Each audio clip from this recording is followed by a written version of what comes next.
Big TV భక్తి సమాచారం WhatsApp ఛానల్లో జాయిన్ అవ్వండి. అన్ని విశేషాలు ఎప్పటికప్పుడు తెలుసుకోండి.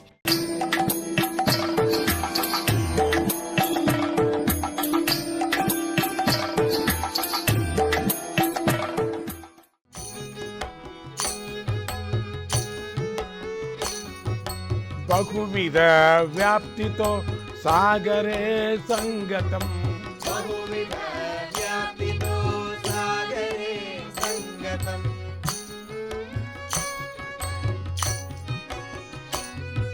స్మరణతశ్చాపి ద్రాక్ సచ్చిదానందదం. స్మరణతశ్చాపి ద్రాక్ సచ్చిదానందదం. గంగామార్గమాశ్రయే తుంగవైభవం. గంగధర్మసిద్ధయే వంగగౌరవం. గంగామార్గమాశ్రయే తుంగవైభవం. గంగధర్మసిద్ధయే వంగగౌరవం. స్తోత్రాలు పూర్తి అయిన తర్వాత అష్టవసువులలో ఒకడైన వసువు గంగాదేవిని ఇలా ప్రార్థించాడు. అమ్మ, మా ప్రార్థనను అంగీకరించినందుకు చాలా సంతోషం. నిజంగా నీకు ఉపకారం చేయాలని ఉంటే మేము పుట్టిన వెంటనే మమ్మల్ని గంగలో పడేశాయి. ఆ విధంగానైనా మేము భూలోకంలో ఎక్కువ కాలం ఉండే బాధను తప్పించుకుంటాం. త్వరగా మా లోకానికి చేరుకుంటాం అని ప్రార్థించారు. వారు చేసిన ఈ ప్రార్థనకు కూడా గంగాదేవి అంగీకరించింది. వసువుల్లారా, మీలో ఒక్క కుమారుడు మాత్రం దీర్ఘాయుష్మంతుడై వర్ధిల్లాలని నేను కోరుకుంటున్నాను అన్నది. వసువులందరూ అంగీకరించి, అమ్మ, మా అందరి తేజోభాగాల 4వ అంశను గ్రహించి 8వ వసువుకు మేము దారవస్తాం. దానితో అతడు చిరకాలం జీవించి అతడి చరిత్ర ముల్లోకాలను వ్యాపిస్తుంది అని వసువులు తెలిపారు. తర్వాత గంగాదేవి వసువులు తమ తమ స్థానాలకు చేరి భూలోకంలో అవతరించడానికి సరైన సమయం కోసం ఎదురు చూడసాగారు. కొంతకాలానికి ప్రతీప మహారాజు గంగానదీ తీరంలో తీవ్రమైన తపస్సు ప్రారంభించాడు. ఆ సమయంలో గంగాదేవి సుందర స్త్రీ రూపాన్ని ధరించి నేరుగా వచ్చి ప్రతీపుడి కుడి తొడపై కూర్చుంది.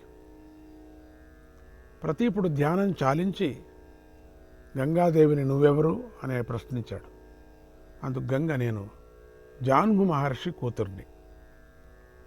నువ్వు ఇంద్రుడితో సమానంగా ఉన్నావు, నన్ను పెళ్లి చేసుకోవని కోరింది. ప్రతీపుడు ఇలా అన్నాడు, ఓ జాహ్నవి, ఒడిలో కుడిభాగం కొడుకులకు కోడళ్లకు మాత్రమే ఉపయోగపడేది. అది ధర్మాసనం. భార్యలు ఎడమ తొడపైనే కూర్చోవాలి. కానీ నువ్వు అలా చేయలేదు. అందువల్ల నువ్వు నా పుత్రుడికే భార్య కావలసి ఉన్నది. నేను అధర్మ మార్గంలో నడవలేను. నా కోరిక మన్నించి నా కొడుకైన శంతనుడికి నువ్వు భార్యవు కాగలవు అన్నాడు. గంగ అందుకు అంగీకరించింది. ఇది జరిగిన కొంతకాలానికి ప్రతీపుడు రాజ్యాన్ని శంతనుడికి అప్పగించి తపస్సుకై అడవులకు వెళ్ళిపోయాడు. శంతనుడు రాజై చక్కగా పాలిస్తూ ఒకసారి వేటకై గంగా తీరాన్ని చేరాడు. గంగా తీరంలో శంతనుడికి ఒక దివ్య సుందరి కనిపించింది. శంతనుడు ఆమె సౌందర్యానికి ముగ్ధుడై ఆమెనే చూస్తూ ఉండిపోయాడు. ఆమెకు శంతనుడి మనస్సు అర్థమై దగ్గరకు వచ్చి, రాజా, నీ కోరిక నాకు అర్థమైంది. నువ్వు సంకల్పించినట్టుగానే నేను నీకు భార్యనవుతాను.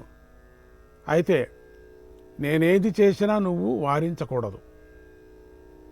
శుభమైన అశుభమైన నేను చేసిన దానిని నువ్వు అంగీకరించే తీరాలి.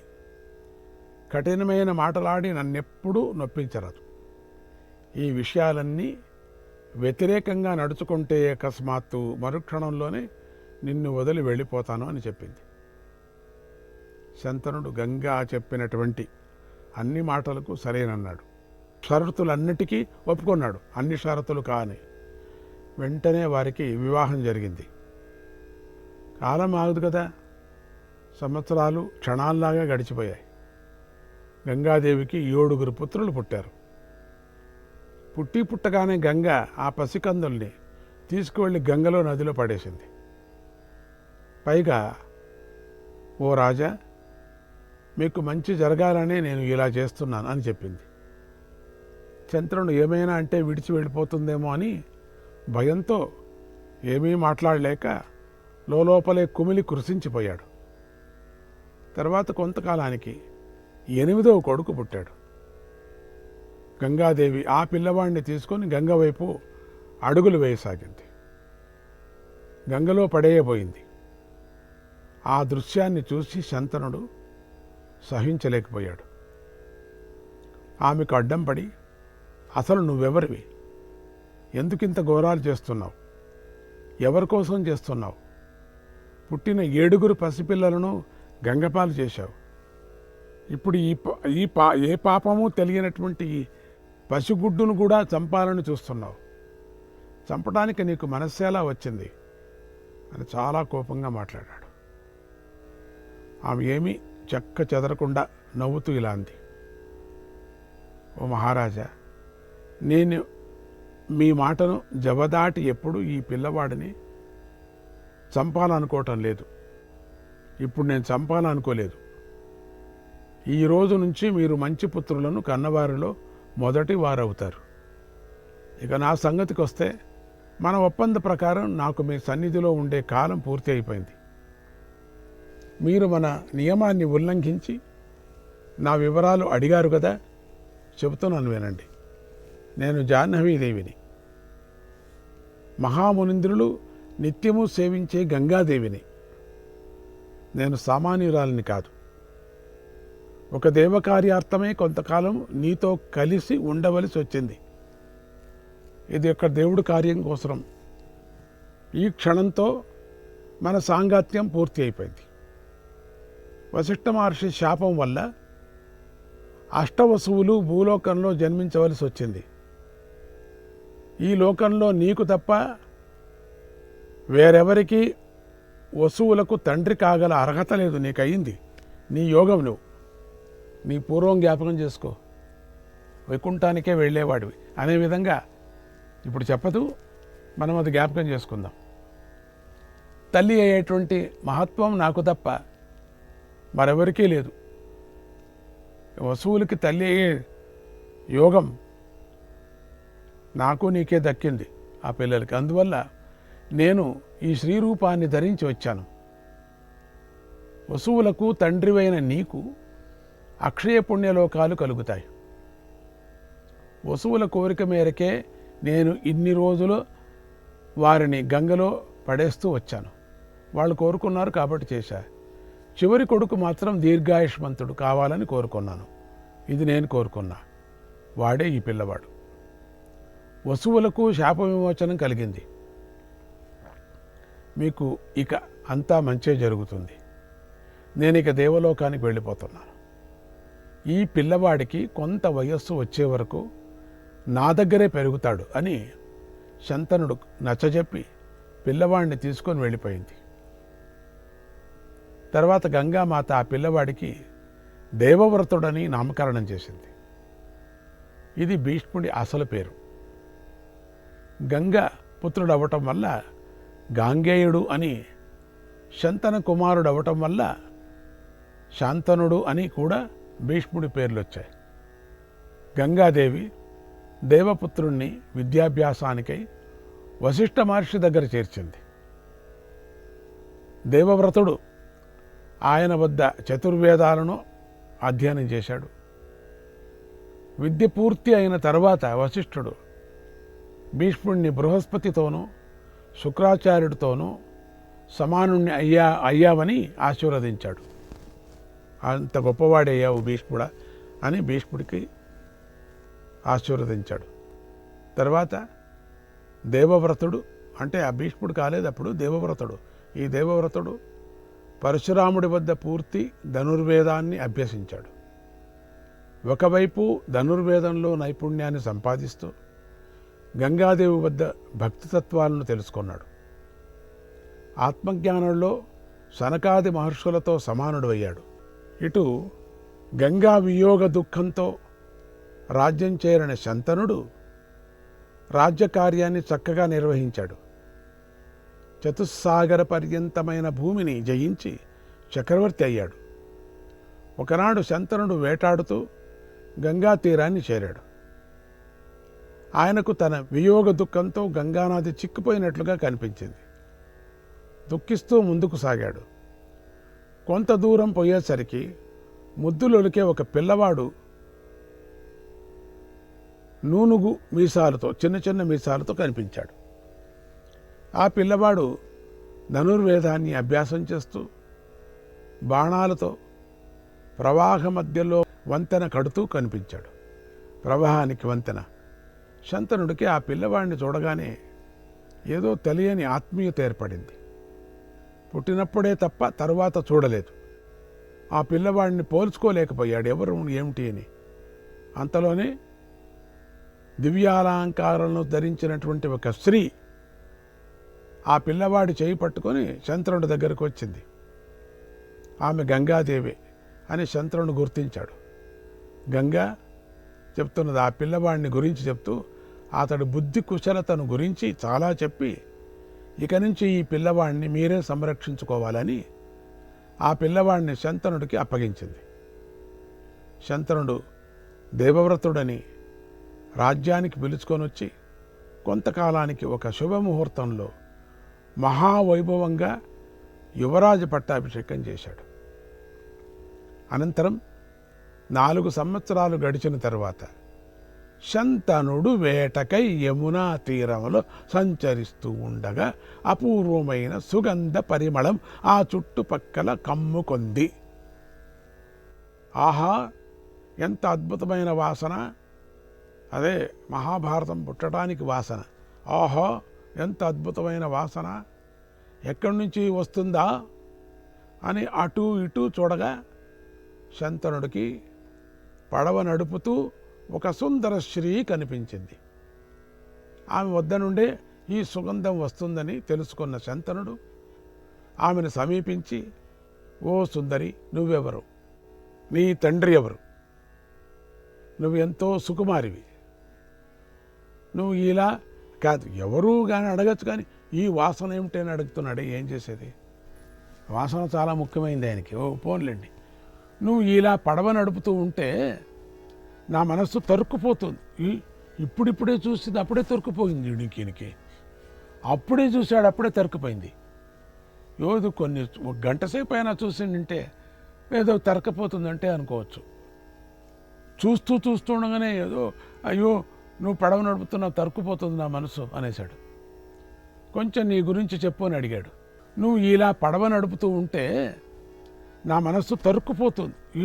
ఇప్పుడిప్పుడే చూసింది, అప్పుడే తొరుకుపోయింది. ఈయనకి అప్పుడే చూశాడు, అప్పుడే తరుక్కుపోయింది. ఏదో కొన్ని గంట సేపు అయినా చూసిందంటే ఏదో తరకపోతుందంటే అనుకోవచ్చు. చూస్తూ ఉండగానే ఏదో అయ్యో నువ్వు పడవ నడుపుతున్నావు, తరుక్కుపోతుంది నా మనసు అనేశాడు. కొంచెం నీ గురించి చెప్పు అని అడిగాడు. అప్పుడు ఆ పిల్ల నవ్వుతూ, రాజా, నేను దాశరాజు పుత్రికను. నా పేరు సత్యవతి. నేను తీర్థయాత్రలకు వెళ్ళే వారిని ఈ విధంగా నది దాటిస్తూ ఉంటానంది. శంతనుడు ఆ క్షణంలో సత్యవతిని వివాహం చేసుకోవాలని అప్పటికే సంకల్పించి రాజ్యానికి వెళ్ళాడు. ఒక మంచి రోజున దాశరాజు ఇంటికి వెళ్ళి, ఓ దాశరాజా, నీ కూతురైన సత్యవతిని నాకిచ్చి పెళ్లి చేయి అని కోరాడు. సడన్గా మహారాజు కదా. అందుకు దాశరాజు నిట్టూర్పు విడిచి, ఆయన కూడా ఒక చిన్న రాజే అక్కడికి, శాపల రాజు. అందుకు దాశరాజు నిట్టూర్పు విడిచి మనస్సులో ఉండేటువంటి చెప్తున్నాడు. ఓ శంతన మహారాజా, మీ వంటి రాజులు వచ్చి తన కూతురు నిమ్మని అడగటం ఏ తండ్రికైనా పట్టరాని ఆనందాన్ని ఇస్తుంది, నిజమే. నేను అలాగే సంతోషిస్తున్నాను. అయితే నాదొక చిన్న కోరిక ఉంది. దాన్ని తీరుస్తానంటే మీ పెళ్లి జరిపించడానికి నాకే అభ్యంతరం లేదన్నాడు. ఏమిటో షరతు పెడుతున్నాడు. ఆ షరతు ఏమిటి? అందుకు శంతనుడు, అలాగే నువ్వు అడిగేది ఉచితమైన ఏదైతే నేను తప్పకుండా దానిని అంగీకరిస్తాను. అయితే ముందు నీ కోరికను విన్న తర్వాతే మాట ఇస్తానన్నాడు. దాసుడు కాసేపు ఆలోచించి ఇలా చెప్పాడు, ఓ రాజా, ఈ వివాహం వల్ల నా కూతురికి పుట్టిన పిల్లవాడే నీ తర్వాత రాజు కావాలి. ఇంతకన్నా నేను కోరేది ఏమీ లేదు అన్నాడు. పైకి అమాయకంగా ఉన్న ఆ మాటలలోని అంతరార్థాన్ని తెలుసుకున్న శంతనుడు నిర్ఘాంతపోయి, నేను నీ కోరికను అంగీకరించను అని రాజ్యానికి వెళ్ళాడు. ఎట్లా అంగీకరిస్తాడు? సడన్గా అంత కోరిక? అక్కడ ఉన్నాడు కదా కొడుకు. యువరాజు పట్టాభిషేకం వేరే చేశాడు గంగా కుమారుడికి. ఏం చేస్తాడు? మాట ఇవ్వలేకపోయాడు, వచ్చేశాడు. అప్పుడు ఇదంతా దగ్గర ఉండి చూస్తున్నటువంటి మంత్రులు రాజుగారి పుత్ర ప్రేమకు చాలా సంతోషించారు. చూసారా, గంగాపుత్రుడు అంటే ఎంత ఆశ. ఒప్పుకోలేదే. రాజుగారితో రాజ్యానికి కూడా వాళ్ళు వెళ్ళారు ఈ మంత్రులంతా. శంతనుడు రాజ్యానికైతే తిరిగి వచ్చాడు, కానీ సత్యవతి జ్ఞాపకాలతో మునిగిపోయాడు. రోజు రోజుకి కృషించిపోసాగాడు. పితృభక్తికి పెట్టిన పేరే దేవవ్రతుడు. అతడు తండ్రి అవస్థను ఒక కంట గమనిస్తూ ఉన్నాడు. అతడికి తండ్రి ముఖంలో పూర్వపు సంతోషం కనిపించడం లేదు, ఉత్సాహము కనిపించడం లేదు. దేవవ్రతుడు శంతనుడి దగ్గరికి వెళ్ళి ఇలా అన్నాడు, సర్వతో భవతః క్షేమం, సర్వతో భవతః క్షేమం, విధేయాః సర్వపార్థివాః, విధేయాః సర్వపార్థివాః, వ్యాధిమిచ్ఛామి తే జ్ఞాతుం, వ్యాధిమిచ్ఛామి తే జ్ఞాతుం, ప్రతికూర్యాహి తత్ర వై, ప్రతికూర్యాంహి తత్ర వై. తండ్రి, నేనెందుకు ఇలా చింతాక్రాంతులై కృషిస్తూ కనిపిస్తున్నారు? నాతో కూడా ఈ మధ్య సరిగ్గా మాట్లాడటం లేదు. మీ చింతకు కారణం తెలియజేయండి. నేను మీ బాధ తొలగటానికి ఏం చేయాలో అది చేస్తానన్నాడు. శంతనుడు తనలో తాను ఆలోచించుకొని కాసేపటికి, నాయనా దేవవ్రత, నువ్వు అన్నది నిజమే. కొడుకు ఒక్కడే ఉన్నా లేనట్టే అని ధర్మశాస్త్రవేత్తలు చెబుతున్నారు. ఏదో ఒకటి ఎక్కడ లేని ధర్మశాస్త్రం పెట్టాడు అంటే 2-3 కొడుకులు కావాలని అర్థం. ఈ భరత వంశానికంతా నువ్వు ఒక్కడవే ఆధారంగా ఉన్నావు. డైరెక్ట్గా చెప్పచ్చు కదా, మానవుల ఉనికి అశాశ్వతమైనది.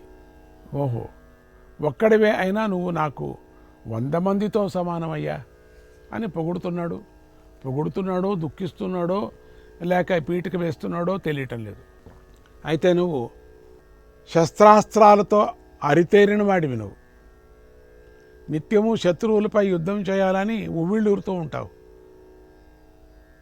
ఇటువంటి మహా సాహసివైన నీకు ఎప్పుడు ఏ కీడు వచ్చి పడుతుందో అని నేను భయపడుతున్నాను.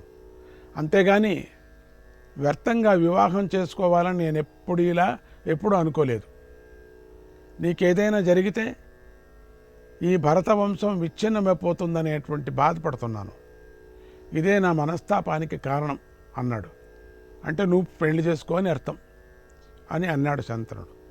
ఈ మాటలు విన్న దేవవ్రతుడు, నాన్నగారు, త్వరలో మీకు మనశ్శాంతిని చేకూర్చి పెడతాను నేను అని వినయంగా నమస్కరించి బయటకు వచ్చేశాడు. ఇది 2 అర్థాలు కూడా ఉన్నాయి. నువ్వు పెళ్లి చేసుకొని నేను ఇంకో కొడుకుని కంటే బాగుండు అనే విధంగా ఇంకోటి. దేవవ్రతుడు చాలా మేధావి. ఆయనకేం తెలియదా? ఇండైరెక్ట్ మాటలు బాగా తెలుసు. ఏమి జరుగుంటుందో ఆలోచించి తెలుసుకున్నాడు. ఎందుకైనా మంచిదని డబుల్ మీనింగ్ ఎందుకు వచ్చింది మా నాన్నకి మంత్రుల్ని సంప్రదించి, మంత్రుల ద్వారా రాజుగారు సత్యవతి మీద మనసు పారేసుకున్నాడని తెలుసుకొని వెంటనే రథమెక్కి కొంతమంది సామంతరాజులను మంత్రులను వెంటబెట్టుకొని సరాసరి దాసరాజు ఇంటికి వెళ్ళాడు. దాసుడు దేవవ్రతుడిని సత్కరించి గౌరవించాడు. కుశల ప్రశ్నలైన తర్వాత దేవవ్రతుడు తన తండ్రికి సత్యవతీదేవినిచ్చి వివాహం చేయాలని కోరాడు. అంటే నాన్నగారి పెళ్లికి వచ్చాడు ఈయన. ఏవో నీ కూతుర్నిచ్చి మా నాన్నకి పెళ్లి చేయవయ్యా అని వచ్చాడు. అప్పుడు దాసుడు, ఓ యువరాజా, నీలాంటి సత్పురుషుడు ఉన్నప్పుడు శంతన మహారాజుకు ఎలాంటి లోపము కలగదు. నీ వల్ల ఆ మహారాజు మంచి సంతానవంతుడయ్యాడు. నీతో బాంధవ్యం చేయి దాటిపోతే దేవేంద్రుడైనా బాధపడతాడు కదా. సత్యవతి ఊపరీచారవశుడనే రాజర్షి కూతురు. ఆమెను నేనెంతో ప్రేమగా పెంచుకున్నాను. నా కూతురును శంతనుడికే ఇచ్చి వివాహం చేయమని ఊపరీచరవసువు నాతో చెప్పి ఉన్నాడు. నేను ఆ ప్రకారమే చేస్తాను. ఒకసారి దేవుల మహర్షి మన పెళ్లి చేసుకుంటానని వచ్చాడు. నేనప్పుడు కాదనటానికి కూడా కారణం ఇదే. ఓ రాజకుమార, చిన్నప్పటి నుంచి ఈ పిల్లను ఎంతో గారాబంగా పెంచుకున్నాను. కాబట్టి ఇప్పుడు మమకారంతో ఒక మాట నేను చెప్తున్నాను చూడు. ఈ పిల్లను చాలా గారాబంగా చూసుకుంటూ ఇప్పుడు నువ్వు సావధానంగా విని నేను చెప్పేది. సత్యవతికి పుట్టబోయే పుత్రుడే యువరాజు కావాలి. అలా అయితే సత్యవతిని మీ తండ్రికిచ్చి వివాహం చేయటానికి నాకే అభ్యంతరం లేదు అన్నాడు.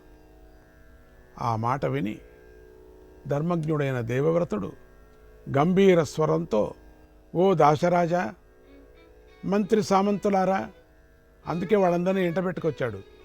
సామంతులు ఉన్నారు చాలామంది, వేర్వేరు రాజులు. మీరందరూ నా శపథాన్ని శ్రద్ధగా వినండి. నా తండ్రి కోరిక నెరవేరటానికి నేను కఠోరమైన దీక్షను వహిస్తున్నాను. ఇకపై సత్యవతీదేవి గర్భంలో జన్మించిన వాడే కౌరవ సామ్రాజ్యాన్ని పరిపాలించటానికి అర్హుడవుతాడు అని శపథం చేశాడు. దాసుడు, మంత్రులు, సామంతులు అందరూ ఆ దేవవ్రతుడిని పితృభక్తికి చూసి ఆనందించి వాళ్ళంతా ప్రశంసించారు. దాసుడు కొద్దిగా నవ్వాడు. కానీ సందేహం ఇంకా తొలగకపోవటంతో పూర్తిగా నవ్వలేక దేవవ్రతుడిని ఇలా అడిగాడు, ఓ దేవవ్రత, నువ్వు ధర్మవేత్తవు. అందుకే నీ అనన్యమైనటువంటి పితృభక్తిని, స్వార్థ త్యాగాన్ని చూపించావు. అయితే మున్ముందు నీకు పెళ్ళి అవుతుంది, పిల్లలు పుడతారు. వారు నువ్వు చేసిన ఈ ప్రతిజ్ఞను పాటించకపోవచ్చు కదా. ఈ సందేహమే నా హృదయాన్ని పీడిస్తుంది అన్నాడు. అప్పుడు దేవవ్రతుడు మేఘ గంభీర స్వరంతో దాసుడికి ఈ విధంగా సంశయ పరిహారం చేశాడు. దాశరాజా విను. ఓ రాజులారా, మీరు వినండి.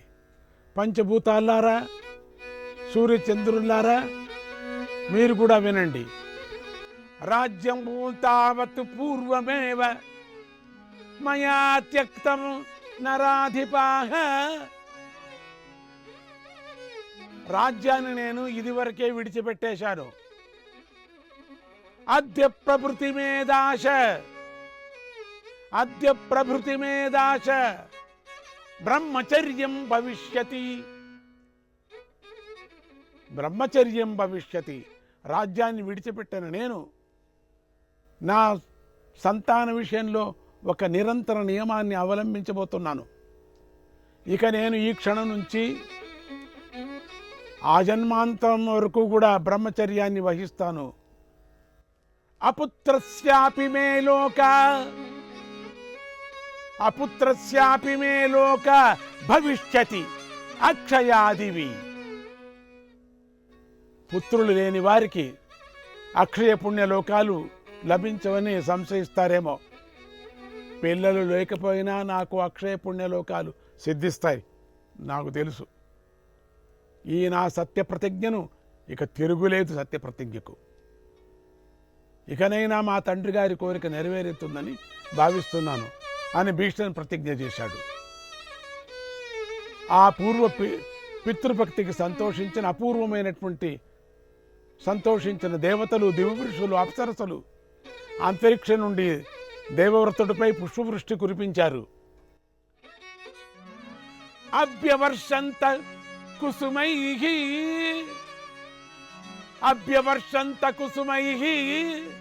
భీష్మో యమితి చాబ్రువన్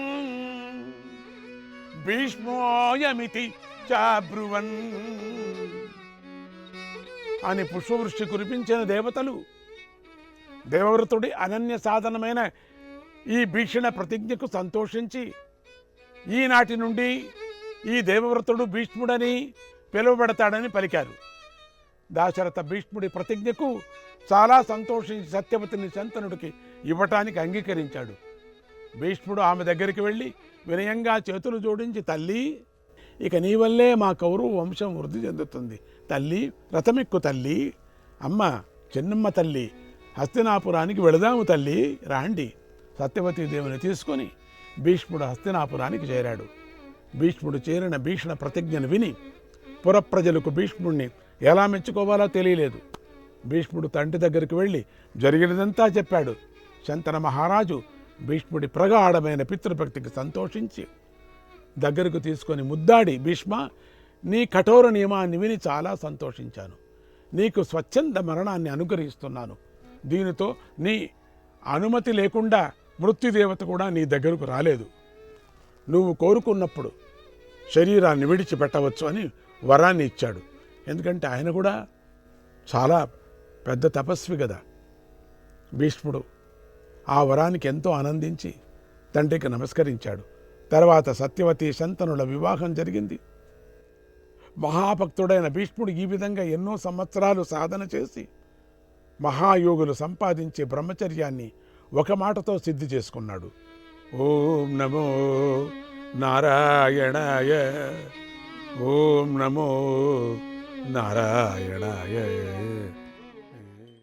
శంతనుడి వివాహమైన కొంతకాలానికి ఆయనకు చిత్రాంగద, విచిత్ర వీరులు అనే 2 పుత్రులు పుట్టారు.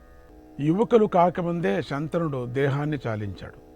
భీష్ముడు యథావిధిగా అంత్యక్రియలు చేసి చిత్రాంగదుడికి సామ్రాజ్య పట్టాభిషేకం జరిపించాడు పెద్దవాడికి. తర్వాత కొంతకాలానికి అహంకారి అయినటువంటి చిత్రాంగదుడు అతడి పేరే గల గంధర్వుడి చేతిలో మరణించాడు. ఆ చిత్రాంగదుడు కొన్ని రోజులు మాత్రమే రాజ్యాన్ని పరిపాలిస్తూ తర్వాత గంధర్వుడి చేతిలో మరణించాడు.